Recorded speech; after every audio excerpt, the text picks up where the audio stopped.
ایمان کو تازہ رکھنے کے لیے نماز دن میں 5 مرتبہ اپنے مصروفیات سے نکلو. صبح کی نیند بڑی سہانی ہوتی ہے، اسے توڑ کر اٹھو اور اٹھو اللہ کے حضور میں حاضر ہو، کھڑے ہو جاؤ، وضو کرو، کھڑے ہو جاؤ، نماز پڑھو، اللہ سے اپنا عہد جو ہے تازہ کرو. ایاک نعبد و ایاک نستعین، اللہ تعالیٰ کے ساتھ اپنے اس عہد کو دوبارہ استوار کرو، تازہ کرو. بڑا پیارا شعر ہے حفیظ جالندری کا کہ سرکشی نے کر دیے دھندلے نقوش بندگی، آؤ سجدے میں گرے لوح جبین تازہ کریں. لوح کہتے تختی کو، جیسے تختی ہوتی تھی ہم لکھتے تھے پھر تازہ کرتے تھے اس کے اوپر، پھر دوبارہ گاجنی سے اس کو دوبارہ جو ہے تاکہ اس پر لکھا جا سکے. تو یہ لوح جبی جو ہے یہ ہماری، اسے رکھو زمین پر تاکہ اس میں بندگی کا جو نقش ہے وہ تازہ ہو جائے. اس لیے کہ ہماری سرکشی جو نفس کی سرکشی ہے، ان النفس لامارۃ بالسوء، اس نے ہماری یہ بندگی کے جو آثار ہیں، جو نقوش ہیں، انہیں کمزور کر دیا، دھندلا دیا.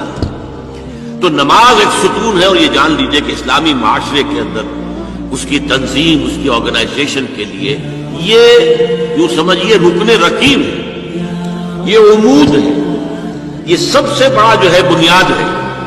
اب آپ کو معلوم ہے کہ اسلامی معاشرے میں ایک فرد ہے مسلمان، اس کی زندگی بھی اگر وہ نمازی ہے اور نماز کا حق ادا کرتا ہے، اس کی زندگی گویا کہ نماز کے گرد گھومتی ہے. اس کا سارا نظام الاوقات جو ہے نماز کے حوالے سے طے ہوگا.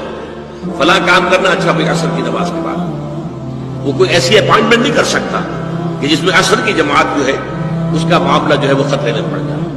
مغرب کے بعد اس کا سارا معاملہ چلے گا، اس کا روٹین جو ہے اسی کے گرد گھومے گا. یہ گویا کہ کھوٹا ہے جس کے گرد اس کے معمولات زندگی جو ہے، اس کی چکی جو ہے وہ چل رہی ہے. اسی طریقے سے معاشرہ اب 5 مرتبہ دن میں مسلمان مسجد میں جمع ہو رہا ہے، ایک امام کے پیچھے کھڑے ہیں، اور ایک دفعہ ہفتے میں جو ہے بڑی آبادی کے لوگ جو ہیں مسجد جامع میں جمع ہو گئے.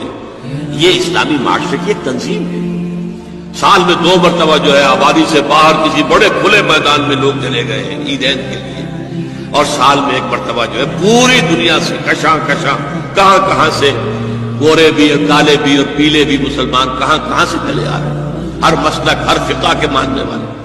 یہ تنظیم ہے جو نماز کے گرد و نقش کے گرد ہو رہی ہے. اور یہ نماز جو ہے در حقیقت بندے کا تعلق اللہ کے ساتھ استوار کرنے کا سب سے بڑا ذریعہ ہے. اس لیے کہ ہمارے معمولات جو ہیں وہ ہمیں اللہ سے غافل کر دیتے ہیں، ہم گم ہو کر رہ جاتے ہیں. بڑا پیارا شعر ہے اقبال کا، کافر کی یہ پہچان کہ آفاق میں گم ہے، مومن کی یہ پہچان کہ گم اس میں ہے آفاق.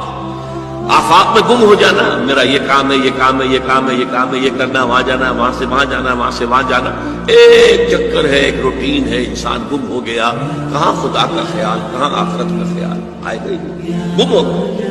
اور ایک وہ ہے کہ جو گویا کہ دنیا میں رہتا ہے، بازار سے گزرا ہوں، خریدار نہیں ہوں. دنیا میں رہو اور دنیا میں گم نہ ہو جاؤ، بلکہ دنیا تمہارے اندر آ جائے، تمہارے قابو میں آ جائے، تمہارے تابع ہو جائے، تمہارے سارے معمولات تمہارے اپنے فیصلے کے، تمہاری خودی کے تابع ہو جائے. یہ کیفیت ہے در حقیقت کی جو مطلوب ہے.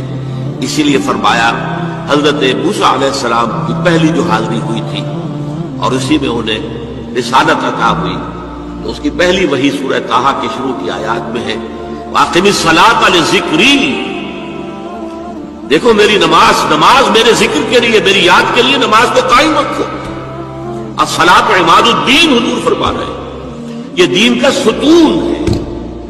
اس دین کی عمارت اس پر کھڑی ہوئی. جیسا کہ میں نے عرض کیا، ہمارے شخصی بھی معاملات اور معمولات اس کے گرد گھومے، اور ہماری اجتماعیت جو ہے، ہمارا معاشرہ اور ہماری ملی تنظیم جو ہے، اس کی بنیاد بھی ہے.